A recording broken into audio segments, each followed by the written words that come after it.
नमस्ते एवरीवन, आपका मेरे चैनल में बहुत बहुत बहुत स्वागत है। हे एवरीवन, चलिए आज का 6th पार्ट शुरू करते हैं, मिस्टेक और फेटेड का।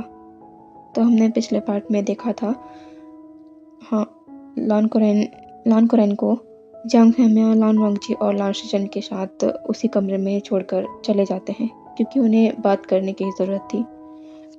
तो अब हम आगे देखते हैं। लान कुरैन और जांग फैमिया के जाने के बाद लान कुरैन पीछे पलटकर लान वांगजी और लान शिचेन को देखते हैं, जिनका चेहरा तो नहीं दिख रहा लेकिन लान कुरैन उन दोनों के डर को साफ देख सकते थे। लान कुरैन कहते हैं, शिचेन, क्या अब तुम बताओगे कि तुमने किस वजह से ये सब किया है? मैं ये बहुत अच्छे से जानता हूँ कि आज जो हुआ है उसके पीछे कौन है। तो अब मुझे बताओ कि आज वांगजी ने जो कुछ कहा वो क्यों कहा? लान कुरैन की बातों को सुनकर लान शिचेन और लान वांगजी दोनों ही थम चुके थे। तभी लान वांगजी कहता है, अंकल भाई की कोई भी? लेकिन लान कुरैन बीच में ही जोर से कहते हैं, वांगजी, मैं तुमसे बाद में बात करूंगा, पहले मुझे शिचेन से अपने सवालों के जवाब चाहिए। लान वांगजी अपने अंकल की इतनी कोल्ड और स्ट्रिक्ट वॉइस अपने लिए पहली बार सुनकर कांप उठा था। वो समझ चुका है कि उसके अंकल बहुत ही ज़्यादा गुस्से में हैं। लान वांगजी अब शांत हो जाता है। उसकी हिम्मत नहीं थी कि अब वो अंकल के सामने कुछ भी कहे।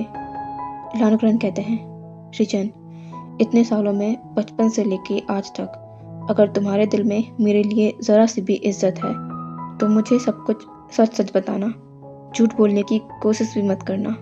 आज जो भी हुआ उसमें तुम ही शामिल होना, हाँ या ना? शिचेन कहता है, अंकल वो लान कुरैन कहते हैं, शिचेन, हाँ या ना? तुम शामिल हो या नहीं, बस मुझे यही जानना है। लान शिचेन कहता है, अंकल हाँ। लान शिचेन के मुंह से हाँ सुनकर लान कुरैन को बहुत गुस्सा आता है। वो अपने हाथ को उठा लेते हैं लेकिन वो अपना हाथ बीच में ही रोक लेते हैं। लान शिचेन और लान वांगजी दोनों ही अपने अंकल के गुस्से से बहुत ही ज़्यादा डर चुके थे। पहली बार वो अपने अंकल को इतना ज़्यादा गुस्से में देख रहे थे। लान कुरैन एक गहरी सांस लेते हैं और गुस्से से कहते हैं, तुमने कब शामिल किया वांगजी को इसमें? हाँ, बताओ मुझे, कब बताया तुमने लान वांगजी को इस बारे में कि तुम वीवू श्यान से शादी नहीं करना चाहते हो? लान शिचेन घबराते हुए कहता है, अंकल वो उस दिन जब आप अंकल जांग फैमिया के बुलाने पर उनके पास गए थे। लान कुरैन कहते हैं, मतलब शादी के एक दिन पहले? शादी के एक दिन पहले ही तुमने इतना सब कुछ सोच लिया, हाँ? लान शिचेन कुछ नहीं कह पाता। अब हम थोड़ा सा फ्लैशबैक देखते हैं, जब लान वांगजी अपने भाई से उनके कमरे में ये पूछने गया था कि वो आजकल इतना उदास क्यों हैं, क्या वो इस शादी से खुश नहीं हैं? तो लान शिचेन ने लान वांगजी को बता दिया था कि वो उस इंसान से शादी नहीं करना चाहता जिसके बारे में वो जानता तक ना हो कि वो कैसा है और क्या काम करता है, उसके पास अच्छा घर है या नहीं, वो अच्छे पैसे कमा लेता है या नहीं। लान शिचेन ने लान वांगजी को अपनी सारी इनसिक्योरिटीज बता दी थी और लान वांगजी को समझ नहीं आ रहा था कि वो इस पर क्या कहे, क्योंकि उसके दिमाग में कभी इस तरह की बातें नहीं आई थी। वो बस एक शांति भरा जीवन चाहता है। उसे फैसिलिटीज़ के बारे में कुछ भी पता नहीं है। वो इतना ज़्यादा नहीं सोचता कि उसे किस चीज़ की ज़रूरत होगी। हैंडसम अल्फ़ा, अच्छा घर, पैसा, ये सब लान वांगजी के दिमाग में नहीं आया। उसे बस अपने अंकल के फैसले पर विश्वास था कि वो दोनों के लिए जो कर रहे हैं वो सोच समझ कर ही कर रहे होंगे। लेकिन वो अपने भाई को कैसे समझाए कि उन्हें अंकल पर, उनके डिसीजन पर ट्रस्ट करना चाहिए। पर लान वांगजी अपने भाई को इस तरह रोते हुए भी तो नहीं देख सकता था। लान वांगजी के शिचेन को ये समझाने पर कि अंकल पर उनके डिसीजन पर ट्रस्ट रखो, लान शिचेन ने लान वांगजी से ये सवाल कर लिया कि अगर वो लान शिचेन की जगह होता और उसकी शादी ऐसे इंसान से होती तो वो क्या करता? इस पर लान वांगजी ने बिना किसी झिझक के, बिना एक पल सोचे ये जवाब दे दिया कि वो अंकल के फैसले पर ट्रस्ट करता। उन्होंने बचपन से आज तक उन्हें सुकून की ज़िंदगी दी है, तो वो आगे भी हमारे लिए अच्छा ही सोचेंगे। लान वांगजी के इस जवाब को सुनकर भी लान शिचेन अपने ही फैसले पर अड़ा रहा था कि वो इतनी ज़्यादा उम्र के इंसान से शादी नहीं करना चाहता। और लान शिचेन ने लान वांगजी के उसी जवाब का सहारा लेते हुए लान वांगजी से ये कह दिया कि क्या वो उस अल्फा से लान शिचेन की जगह पर शादी कर सकता है। लान वांगजी ने ये करना गलत समझा क्योंकि ये अंकल के साथ धोखा होगा, लेकिन लान शिचेन की आंखों पर एक ऐसा आराम वाली जिंदगी की पट्टी बंधी हुई थी। उसने लान वांगजी से अपने आश्रयों के सहारे ये प्रॉमिस ले लिया कि वो लान शिचेन की जगह उस अल्फा से शादी कर ले। अगर लान वांगजी ने ऐसा नहीं किया तो लान शिचेन कभी भी खुश नहीं रह पाएगा और लान वांगजी को हमेशा लान शिचेन की इस उदासी और दर्द भरी जिंदगी को देखना होगा। और लान वांगजी वो बहुत ही इनोसेंट है रिश्तों के मामले में, वो भी जब बात उसके दो खास शख्स की हो, अंकल की और गगा की। और लान वांगजी ने लान शिचेन के प्रॉमिस को पूरा करने का सोच लिया और आज वो प्रॉमिस उसने पूरा भी कर दिया। लोगों की नज़रों में खुद बुरा बनकर अपने गगा को वो खुशी दे दी जो वो चाहते थे। और लान कुरेन ये सब कुछ जानकर गुस्सा भी थे और उससे ज़्यादा उन्हें हर्ट हो रहा था क्योंकि आज उनकी परवरिश पर सवाल उठ गए हैं। उन्होंने नहीं सोचा था कि शिचेन ऐसा कुछ कर लेगा। उन्हें शिचेन को पहले ही वुशियान के बारे में बता देना चाहिए था। उन्होंने ये सोचकर कि एक दिन बाद उसे पता चल ही जाएगा, गलत किया। लान कुरेन हेल्पलेसली उसी रूम की एक चेयर में बैठ जाते हैं। लान वांगजी और लान शिचेन दोनों ही लान कुरेन के पास आकर उनके सामने घुटनों पर बैठ जाते हैं। लान शिचेन कहता है, अंकल मुझे माफ़ कर दीजिए, मुझे ऐसा नहीं करना चाहिए था। लान कुरेन कहते हैं एक पेनफुल स्माइल के साथ, तुम्हें अब ऐसा लग रहा है कि तुम्हें वो नहीं करना चाहिए था। शिचेन, क्या तुम्हें मुझ पर विश्वास नहीं था? मेरे फैसले पर विश्वास नहीं था तुम्हें, जो तुमने ऐसा कदम उठाया? तुमने तो मुझे बहुत बड़े धोखे में रखा था। नहीं, तुमने सिर्फ मुझे ही नहीं, वांगजी को भी धोखे में रखा था। शिचेन, तुमने ज़रूर वांगजी को ये नहीं बताया होगा कि तुमने मुझसे पहले ही इस बारे में बात कर ली थी कि तुम्हें विवुशान से शादी नहीं करनी। मैं सही कह रहा हूँ ना? तुमने वांगजी को ये नहीं बताया था ना? लान वांगजी को ये बात जानकर बहुत बड़ा झटका लगता है। क्या उसके गगा ने उससे ये बात छिपाई थी कि गगा उसके अंकल से पहले ही बात कर चुके थे? लान शिचेन कुछ नहीं कहता। लान कुरेन कहते हैं, मैंने तुमसे कहा था शिचेन कि मुझ पर भरोसा रखो। अगर विवुशान तुम्हारे लिए सही नहीं होता तो मैं इतनी आगे बात बढ़ने ही नहीं देता। मैं शादी के दिन भी तुम्हारी शादी विवुशान से नहीं कराता अगर मुझे ये लगता कि विवुशान तुम्हें खुश नहीं रख पाएगा, तुम्हें ऐशो आराम की ज़िंदगी नहीं दे पाएगा जैसी ज़िंदगी तुम जीना चाहते हो। लेकिन देखो तुमने क्या किया। खैर छोड़ो, अब बात तो आगे बढ़ ही चुकी है। तुम जो करना चाहते थे वो कर चुके हो। तुम्हें जियांग्स के घर का ओमेगा बनना था ना, तो देखो अब तुम जियांग्स के घर के ओमेगा हो। तुमने वो पा लिया है, जियांग्स के घर का ओमेगा होने का नाम, वो भी अपने भाई के नाम को इस तरह गिराने के बाद। वो ओमेगा जिसे अल्फा ओमेगा के रिश्ते के बारे में तक अच्छे से पता नहीं और ना ही उसे दुनियादारी की कोई समझ है। उसे तुमने लोगों के सामने ये कहने पर मजबूर कर दिया कि वो अपनी ज़िंदगी आज़ादी से जीना चाहता है, एक घर के अंदर कैद होकर नहीं रहना चाहता, अपनी ओमेगा होने की जिम्मेदारी को नहीं उठाना चाहता। और यहाँ तक कि उसने ये तक कह दिया कि वो इस शहर में नहीं रहना चाहता, वो इस शहर से बाहर जाना चाहता है। अरे जो बच्चा मेरे बिना मोहल्ले के किराने की दुकान तक नहीं जाता था, वो मुझसे जिस शहर में मैं रह रहा हूँ उससे दूर जाना चाहेगा क्या? मैंने कभी नहीं सोचा था कि तुम अपने स्वार्थ में अपनी ज़िंदगी को संवारने में इतने ज़्यादा अंधे हो जाओगे कि अपने छोटे भाई के बारे में भी नहीं सोचोगे।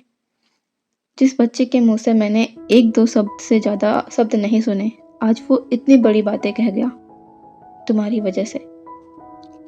वो मैडम यू की नफ़रत का कारण बन गया सिर्फ तुम्हारी वजह से।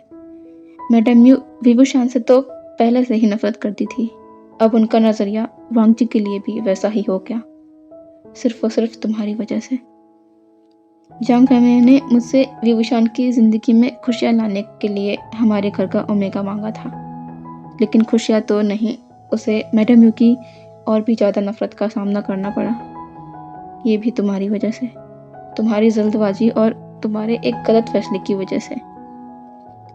तुम अभी भी ना समझो, मैं तुमसे नाराज़ नहीं होऊंगा और ना ही तुम्हें कोई सज़ा दूंगा, लेकिन मैं इस बात को कभी भूल भी नहीं पाऊंगा कि तुम्हारे एक फैसले की वजह से वांगजी के अस्तित्व पर सवाल उठे थे।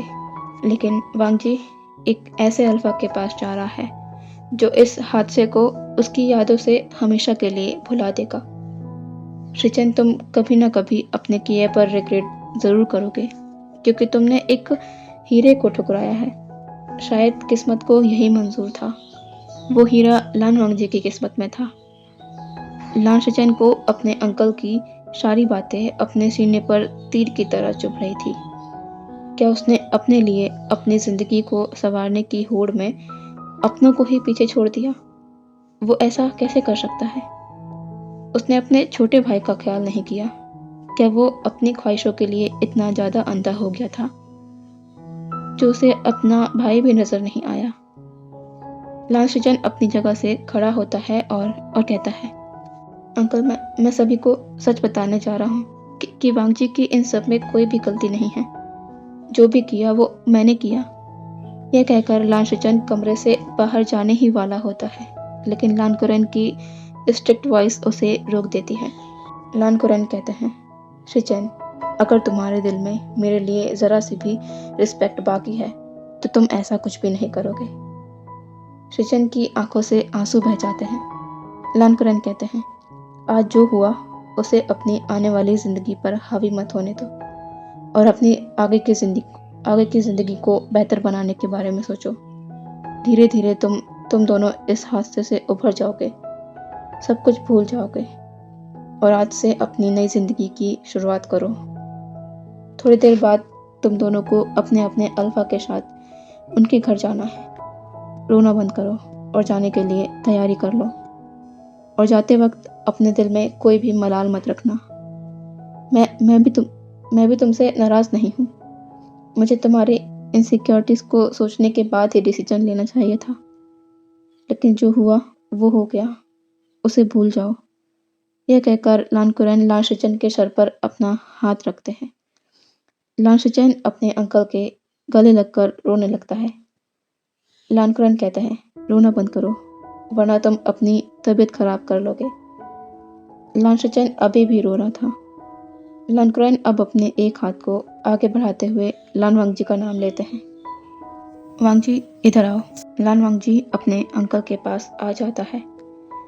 लान कुरैन वांगजी और शिचेन दोनों को अपने गले से लगा लेते हैं। लान वांगजी की आंखों से भी आंसू बह जाते हैं। वो अपने अंकल से दूर जाने वाला है, जिनके बिना वो घर के बाहर तक कदम नहीं रखता था। तीनों ही अपने अपने दर्द को अपने आंसुओं से बयां कर रहे थे। इस बात से अनजान कि दरवाजे के बाहर खड़े शख्स ने उनकी सारी बातों को सुन लिया है। उसने ये भी सुना कि लान वांगजी की किसी भी चीज़ में कोई गलती नहीं थी। उसने लान कुरैन के कहे हर एक शब्द को सुना, और सब कुछ जानकर उसके दिल में एक अलग सी कसक हुई थी। वो विभूषण था जो जियांग फैमिया के कहने पर लान कुरैन से बात करने आया था, लेकिन यहाँ आकर उसे उस सच का पता चला जो शायद इस कमरे से कभी भी बाहर नहीं आ पाएगा। विभूषण अपना हेड टर्न कर एक बार उस रूम को देखता है और फिर वहाँ से वापस चला जाता है बिना लान कुरैन से बात किए, क्योंकि सारी बातें तो क्लियर ही हो गई हैं। समय बढ़ता जाता है और सारे गेस्ट अपने अपने घर को लौट रहे थे। लगभग सभी गेस्ट जा चुके हैं। जियांग फैमिया और मैडम यू जिन फैमिली को भी अलविदा करते हैं, जो कि उनके आखिरी गेस्ट थे। अब उनकी बारी भी थी अपने घर जियांग्स हाउस जाने की, जियांग चेंग के ओमेगा को लेकर। जियांग फैमिया, madam Yu, Jiang Cheng, Wei Wushan सभी लोग हॉल पर लान कुरेन का लान वांगजी और लान शिचेन को लाने का इंतजार कर रहे थे। थोड़ी देर बाद ही लान कुरेन लान शिचेन और लान वांगजी को हॉल में अपने साथ ले आते हैं। लान कुरेन लान शिचेन का हाथ पकड़कर उसे जियांग फैमिया और मैडम यू के पास लाकर खड़ा कर देते हैं और बो करते हुए कहते हैं, ये आज से आपके घर का ओमेगा है।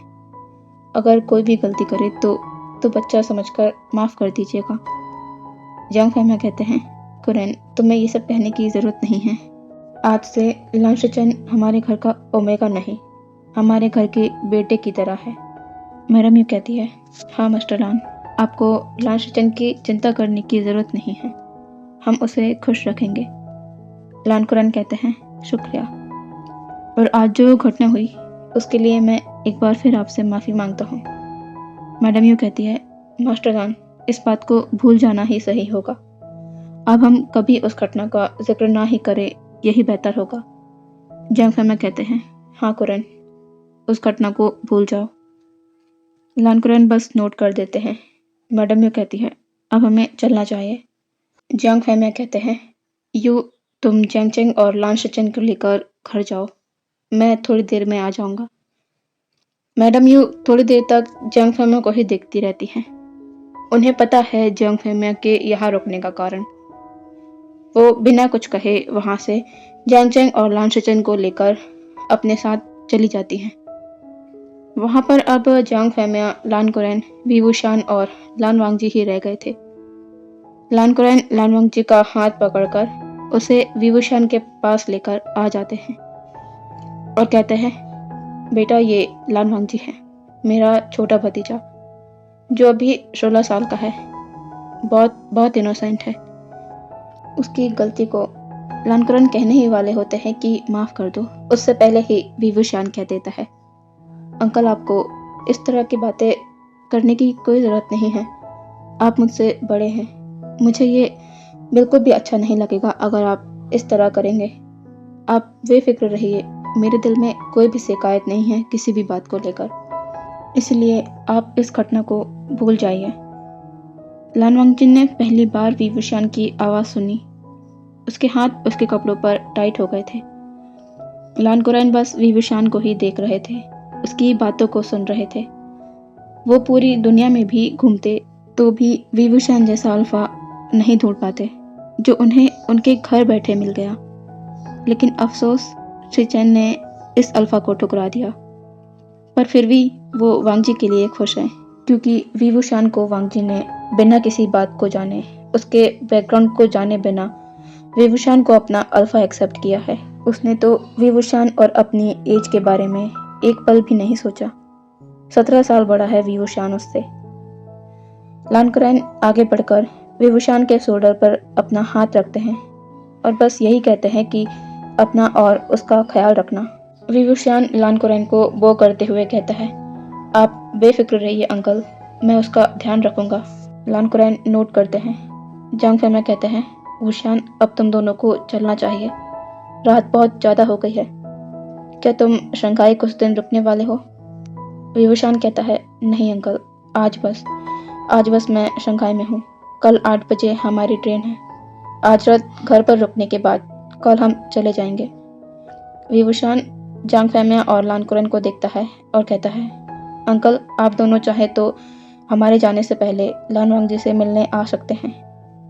लान कुरेन कहते हैं, मैं ज़रूर आऊँगा। वी वुशान कहता है, ठीक है अंकल। लान कुरेन लान वांगजी के सर पर अपना हाथ रखते हैं और कहते हैं, अपना ख्याल रखना और उदास बिल्कुल भी मत होना। लान कुरेन अपने हाथ को नीचे करने लगते हैं, लेकिन लान वांगजी उनके हाथ की कपड़ों की स्लीव्स को टाइटली पकड़ लेता है। लान कुरेन ये देखते हैं और एक स्माइल के साथ कहते हैं, घबराने की ज़रूरत नहीं है, मैं भी अपना ध्यान रखूँगा, हमारे घर के टेलीफोन पर मैं तुमसे बातें करते रहूँगा, ठीक है? लान वांगजी अपना सर हाँ में हिला देता है। वी वुशान देख सकता था कि अभी भी लान वांगजी के हाथ काँप रहे हैं, वो अभी बहुत ही छोटा है और वुशान उसकी कंडीशन को अच्छे से समझ पा रहा था। कि उसके लिए ये कितना मुश्किल है। जिनका हाथ थामे वो हर जगह घूमा करता था, अब उनसे ही दूर उसे जाना है। जांग फैमिया कहते हैं, वुशान, लानवांगजी चलो। लान कुरैन लानवांगजी का हाथ पकड़ते हैं और उसे कार के पास ले आते हैं। वुशान कार का डोर ओपन करता है और अंकल कुरैन लानवांगजी को कार के अंदर बैठा देते हैं। वुशान भी अंकल कुरैन को बो करता है और दूसरी तरफ से आकर लानवांगजी के साइड में बैठ जाता है। जांग फैमिया ड्राइविंग सीट के साइड वाली सीट में बैठे हुए थे। लानवांगजी बाहर की ओर विंडो से अपने अंकल को देख रहा था। उसके सर पर अभी भी वेल था। कार स्टार्ट हो जाती है और आगे बढ़ने लगती है। लान कुरैन लानवांगजी को जाते देख अपना हैंड वेव कर रहे थे। लानवांगजी आगे जाने तक लान कुरैन को देखता रहता है, पलट पलट कर, जब तक कि लान कुरैन अंधेरे में ओझल नहीं हो जाते। और वीवुशियान लानवांगजी को देख रहा था। लान कुरैन जब पूरी तरह से दिखना बंद हो गए थे, तब जाकर लानवांगजी अपने आप को सामने करता है और अपना सर झुकाए शांति से बैठ जाता है। अभी तक वो पीछे पलटकर अपने अंकल को ही देख रहा था। वुशान की नज़र जो लानवांगजी पर ही थी, वो लानवांगजी के हाथ को देखता है, जिसमें उसके क्या उसके आंसू गिर रहे हैं, क्या वो रो रहा है। वीवुशियान अपनी आंखों को बंद कर लेता है। वो अपना सारा ध्यान विंडो के बाहर की ओर कर देता है। उसे ये सब पता नहीं क्यों देखा नहीं जा रहा। उसने इस तरह के इमोशंस अपनी जिंदगी में पहली बार फील करे हैं। वो एक गहरी सी सांस लेता है और खिड़की के सामने की ओर देखने लगता है। थोड़ी देर बाद वो लोग वुशान के उसी हाउस में पहुंच जाते हैं जहां पर वुशान रुका हुआ था। वीवुशियान कार से बाहर आता है और लानवांगजी के साइड का गेट ओपन कर देता है। जांग फैमिया जो कार के अंदर ही थे, वो कहते हैं, बेटा घर आ गया। लानवांगजी नोट करता है और कार से बाहर आ जाता है। वुशान अपने अंकल को बाय करता है और जांग फैमिया की कार वहां से चली जाती है। वुशान और लानवांगजी अपने घर के सामने खड़े हुए थे। दोनों के बीच साइलेंस था। वुशान साइलेंस को ब्रेक करते हुए कहता है, लानवांगजी चलो अंदर चलो। लानवांगजी कुछ नहीं कहता। वुशान आगे आगे बढ़ने लगा था और लानवांगजी उसके कदमों को फॉलो कर रहा था। वुशान घर के दरवाजे को खोलता है और अंदर आ जाता है। लानवांगजी भी वुशान के पीछे घर के अंदर आ जाता है। वुशान लानवांगजी से कहता है, मेरे साथ आओ। लानवांगजी अपने सर को हिला देता है और वुशान के पीछे पीछे चलने लगता है। वुशान लानवांगजी को एक कमरे के सामने ले आता है और उस कमरे का डोर ओपन कर देता है। वो अब लानवांगजी की ओर पलटता है और कहता है, तुम रूम के अंदर चलो, मैं तुम्हारा सामान लेकर आता हूँ। यह कहकर वुशान वहां से हॉल की ओर चला जाता है और लानवांगजी, जो अभी तक बहुत ही घबराया हुआ है, वो अपने धीमे कदमों से रूम के अंदर आ जाता है। उसे बस फ्लोर अच्छे से नजर आ रहा है, बाकी वेल की वजह से उसे कमरे की हर चीजें लाल ही नजर आ रही है। लानवांगजी अपने एक हाथ से दूसरे हाथ को प्रेस कर रहा है। वो वहीं पर खड़ा हुआ है, कमरे के बीचों बीच। उसके एक्शन से ही पता लग रहा है कि वो कितना घबरा रहा है। थोड़ी देर बाद वुशान उस कमरे में लानवांगजी के सामान को लेकर आता है और वो लानवांगजी को कमरे के बीचों बीच खड़ा देखता है। लानवांगजी वुशान की प्रेजेंस को महसूस कर चुका था। उसकी धड़कन तेज हो गई थी और उसकी पकड़ अपने वेडिंग हाथों पर टाइट हो चुकी थी। लानवांगजी की इस घबराहट को वुशान भांप चुका था, लेकिन रिचुअल के हिसाब से उसे लानवांगजी के पास जाकर उसके वेल को तो हटाना ही था, क्योंकि ओमेगा के अल्फा के अलावा ये कोई नहीं कर सकता और ना ही कोई उसके अल्फा से पहले उसका चेहरा देख सकता है। इसीलिए लान सुचेन और लानवांगजी के फेस से वेल को नहीं हटाया गया था, क्योंकि ये काम बस उन ओमेगा के अल्फा कर सकते हैं। वुशान इस बात को समझता है और लानवांगजी की ओर अपने कदमों को बढ़ाने लगता है। लानवांगजी को कमरे की इस खामोशी में पता लग रहा था कि वुशान उसके करीब आ रहा है। वो अपने हाथों की पकड़ को अपने कपड़ों पर और भी ज्यादा कस लेता है। वुशान उसके सामने आकर खड़ा हो चुका था। लानवांगजी अपनी आंखों को टाइटली बंद कर लेता है। वुशान अपने हाथों को ऊपर कर लानवांग जी के वेल को पकड़ लेता है और अगले ही पल वो वेल लानवांग जी के सर से हट चुका था और लानवांग जी का फेस वुशान के सामने था। तो आज के पार्ट को यहीं रोकती हूँ। आई एम सॉरी, मैंने गलत टाइम पर रोक दिया, मुझे पता है, लेकिन आज कहीं जाना है नहर में ठंडे ठंडे पानी में डुबकी लगाने, क्योंकि आज है संक्रांत। आप सभी को मकर संक्रांति की बहुत बहुत शुभकामनाएं। तो ठीक है, कल मिलेंगे हम नए पार्ट के साथ। अभी के लिए बाय बाय।